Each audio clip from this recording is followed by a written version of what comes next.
I don't remember that much about the camp, but the fear I remember.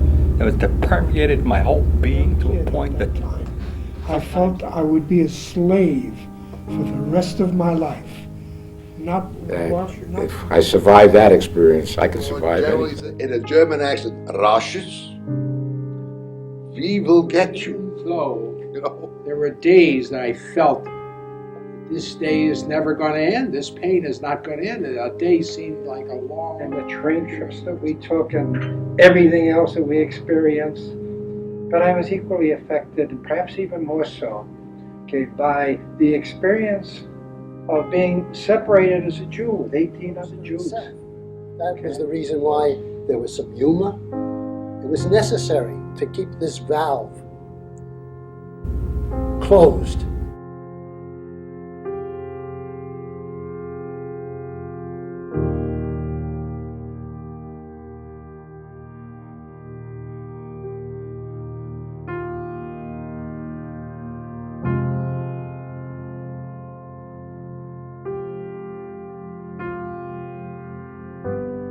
I've talked to many soldiers about it, and nobody said a word about it until 1995, 50 years after the war. I was drafted in 1943. The war had already started in 1941, the bombing at Pearl Harbor, so I was about 2 years later on. They were taking in loads of soldiers. I did the training in Camp Wheeler, Georgia. We were doing a lot of building us up physically. We did a lot of walking. After Camp Wheeler, we went on to Normandy. It must have been at least 6,000 American troops, and the submarine couldn't keep up with this ship. It was very fast. And we headed south to South America, then we headed across to Africa, and then north to Scotland. They put us on a train right away, and I was sent down to southern England for getting preparation for the invasion. When we came into Normandy, there was soldiers that had been shot and dead. Some were floating in the ocean. We lost a great deal of equipment, and from that point on, I realized this is no game anymore. The fear that permeated my whole body just started at that particular point. We were all worried. A lot of our guys prayed that they wouldn't get hurt or killed. Fear, it just permeated my body. It never left me until past the Statue of Liberty, but it stayed with me the whole time that I was there. I was always afraid. And anyone that tells you they weren't, it was just, you got to understand, you see people killed and then you're left and you're right, and you wonder why you're still alive. You don't know. I was there from that point on until I was captured, maybe 4 months later. All that time I was fighting through the hedgerows of Normandy. They were a terrible way to fight because the farmers had delineated their lands with hedges around it. That's what they call the hedgerows. And they were very difficult to get through because some of them were 5, 6 feet tall. And you had to cut your way through, and then when you cut your way through, the Germans were on the other end, wide open field. If we made a foot of territory every day, we were doing a lot because it was very difficult fighting. If you made it, you were lucky. And I happened to be fairly lucky. I got through those things alive. About a month after we got there, Americans, British airplanes came and they bombed the front lines of the Germans. And then the bombardiers up there, the wind was blowing in toward the Germans. Although in wartime things changed, and the wind changed and it headed back toward us. And we started to get hit by American bombs. Many of our soldiers just didn't make it. We finally became a mechanized moving unit. There was no German line anymore. They were all either dead or wounded. Germans were fooled into thinking that invasion would take place around Le Havre. They kept a big army there, and Hitler wouldn't allow the army to leave. We were part of the unit that cut off the German army. That was one of the worst nights I ever had. We were told that the Germans are going to try and fight their way out. Told us to dig in. We had these little entrenching tools, so we started to try and dig, but we were at the top of this thing was all rocks. You couldn't go more than 1/4 of an inch down. The Germans were shelling us. It was a bad night. We never got any sleep at all. The Germans were fighting very hard to try and get out. Eventually, they ran out of ammunition, and they surrendered the next day. And from that point on, we headed east toward Paris. As it turned out, we were heading toward Paris, and we assumed that we'll be the first outfit to go into Paris, but that was changed when they decided that General de Gaulle should have the honor of going into the city. So we turned south, went around Paris, one of the cities in France. As we went through, the people were ecstatic. They were kissing all the Americans that were coming through. They brought out homemade brandy. I drank it. I nearly died. I tell you, the smoke came out my ears, my nose. I was crying. It was uncut Calvados, and it must have been at least a couple of hundred proof. It was something really. We just kept moving and never stopped until we got to Belgium. And then we had to fight our way through cities. It can be in buildings and you don't see anything. So it was a difficult job fighting through Belgium. We went through 3 large cities on our way to Germany. Liège was one, Charleroi was the other, and Namur was the third. Once we got past that, we were at the German border, and we ran out of fuel, ammunition, food. We had to be resupplied. When you go out on patrol, you don't have anything more than machine guns and rifles, that's all.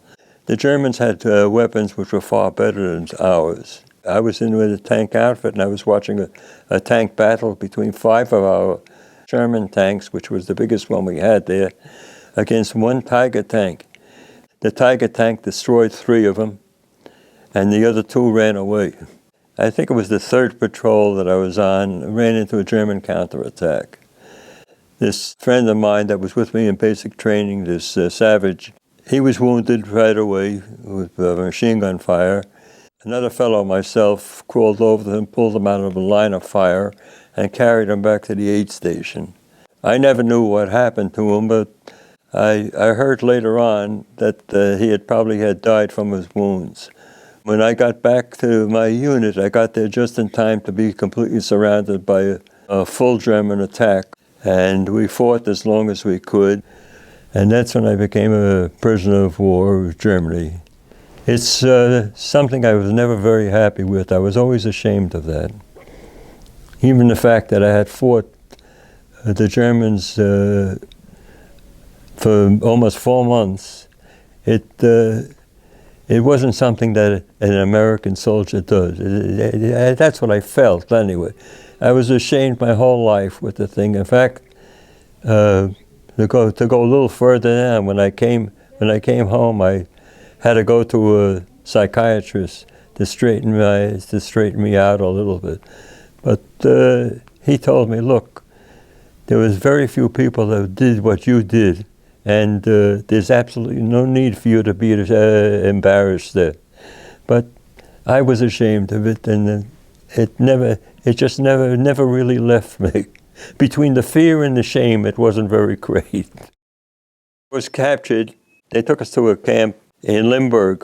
They put us on one of these trains. You've seen that they jammed all the people into the Holocaust. They jammed us in too. And they put us in a train like that, and we were there for 2 days. It was a place north of Berlin, another prison camp, a more permanent one. And from that point on, privates and corporals were forced to work. I was sent into a cement factory. They gave me a job, they called me a stampfer. They were making concrete railroad ties. My job was, before they poured the concrete, I was supposed to put a couple of wires in the steel wires so it holds the concrete solid. Then they poured the concrete. Then the stampfer, I used to bang it down to make it level. Well, every once in a while, I forgot to put the wires in, and the things broke before they even got out of the camp. They finally traced it back to me. I had the colonel, he got even with me. The next day, they put me to work hauling the bags of cement on a wheelbarrow. But as it turned out, the next day, they sent me back to the prison camp. When I got to the prison camp, They put me in a room there, and there were a bunch of young American soldiers there, and I was talking to them and found out they were all Jewish. We didn't know what was happening. We never had gotten any inkling of what was happening with the Holocaust, so we didn't know what was happening to the Jews in Germany. Anyway, they split us up into two groups. They sent us to a forest north of the prison camp, about 20, 25 miles away. We had to walk through the snow the whole time to get there. Just so happened that was the worst winter that the Germans had in years. I was wearing a summer uniform, and the Germans gave us nothing, just a blanket. And that really wasn't enough to keep you warm. They put us in a hut, the 19 of us. We were going to cut down the trees in the forest. Here you got a bunch of American troops. I never even saw a two-man saw or an axe, neither did the other ones. Guys from Boston, from Portland, Maine, California, LA, all big cities, Chicago. Once we started to work in the forest to cut down the trees, and after we cut the tree down, we would cut it in 1 meter lengths, and then we would stack it. We were supposed to do 3 meters a day. I don't think any of our group ever even got close to it. And the Germans shattered us many times, but I don't think they were trying to hit us, I'm not sure, or else they had lousy aim. When they separated us, I had been a prisoner for 4 months. The separation lasted also 4 months, so I was a prisoner for a total of about 8 months. He was a graphic artist, and I don't know where he got the paper from, but he took some of the charcoal from the fire and he made pictures. We were sure that eventually we were going to get home, but we didn't know when or how. The Germans kept us up to date most of the time on what's happening. Actually, they were talking about how their big battles that they won, but actually they lost a lot. The German High Command has sent a letter around to all the prison camps that if Americans, British, or Russian troops should get close to the camp to kill all the Jews. When that happened, we were very, very careful. If we were going to go to sleep at night, we always had somebody awake to watch and see if anything was going to happen. Because we decided that if something like that should occur, and they're going to come and try, we're not going to let them kill us we're going to try and fight back. As it turned out, when it came down to the end in May, the Germans were afraid and they changed into their civilian clothes and disappeared. We broke out of the camp and we started to walk west because we heard the noise of combat. And while we were walking, British mosquito bomber came over us. As it turned out, one of the fellows had worked in a tailor shop for a while. So I don't know where he got the pieces from, but he made what looked like an American flag. He had stripes, and he had the blue background, and he had dots on there that looked like stars. And he waved this thing there. Well, the pilot saw it, and he waggled his wings to let us know that he had seen it. And from that point on, we probably felt that he must have called back on the radio and said that we were on the road there. The next day, we met up with an American Armored Division, and they took us to the local airport. And there was a C-47 there. It's a cargo plane that they use. It had no seats or anything like that, but the also was first class. We were heading back. And from that point, they took us to this Camp Lucky Strike for returning prisoners of war. We were there for about a week or 10 days, and then they put us on one of these slow Liberty ships that took us back to New York. And from Fort Dix, we stayed there overnight, one night, and then I came home. I went to Penn Station, and I got the subway into Brooklyn, where I lived. When I got home, they made a party, and I was one of the first ones home. And my wife, to-be at that time, put her hooks into me. It didn't take much to get me interested. It wasn't until 50 years after when I got a computer. One of my friends, I was in a senior community. He had worked for IBM when IBM first started. And I asked him, what do I do with a computer? He says, why don't you try and locate the fellows you were with in the prison camp? I said, how would I do something like that? He said, give me a couple of names and I'll see what I can do. The oldest one in our group, he was the only one with a child. He was 26 years old. The rest of us were about 18 or 19 or so. He was one of them, and the second one was Milt Hersher. And within 15 to 20 minutes, he had found both of them alive. Both of them were in Delray Beach, Florida. They lived about a block apart, and they had never seen each other. When I called them, they were ecstatic because everyone had the same thing. We always wondered what happened to everyone else, but we didn't know how to get in touch with them. Well, I was getting in touch with them now. And that's what had happened with a whole bunch of people. It took me 2 years to find them all, alive and dead. When I found them all, I set up a meeting in Orlando. Of the 19, there were 9 of us were there. A couple of them couldn't make it, and the rest of them had passed away. We set up a meeting. I mean, we all had the same story, but nobody tells it the same way. What I wrote, I had one of the guys read it. He says, no, you're wrong here. I said, what? Whatever I'm wrong, I don't know. It happened this way. Very few people stayed alive in those hedgerows. And that's where they got the Bronze Star, in Normandy, in the hedgerow of Normandy. That was the hardest fighting that I went through anyway. We were lucky because some smart engineer welded a bulldozer front on a tank. He came into the hedgerows and hit the thing. Right? He went right through like it was butter. And we were able to attack the Germans from behind the metal tank. I'll tell you, the first time I saw a German running away, I fired at him. I have a clip of 8. I don't think I came within 50 yards of him. He must have been 100, 200 yards away. I had never had a weapon, and I never had one afterwards. I don't want it.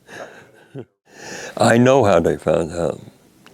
When we were captured, a representative of the International Red Cross from Zurich was at the camp. He was starting to take records of all the people. And one of the questions that they asked were, at that time we didn't know anything of what was happening, what's your religion? I told them. And later on, after the war was over, I found out that the International Red Cross in Zurich was not run by the Swiss. It was run by the Germans. I mean, I'm not stupid. If I knew that they were killing Jews, I would have given them another religion. We didn't know. Nobody knew. Nobody really knew. It is my fervent hope that none of my descendants should ever have to experience war.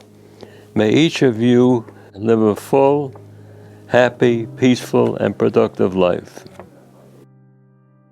In memory of the patriots who answered their country's call, trapped in a hopeless circumstance, unable to avoid capture, taken as a prisoner of war, and suffering inhuman degradation and starvation, carried on mainly by hope and prayer. Some gave up months or years, others gave up the rest of their life. Reproach them not. They gave their all. Respect and enjoy freedom. It cost us very much.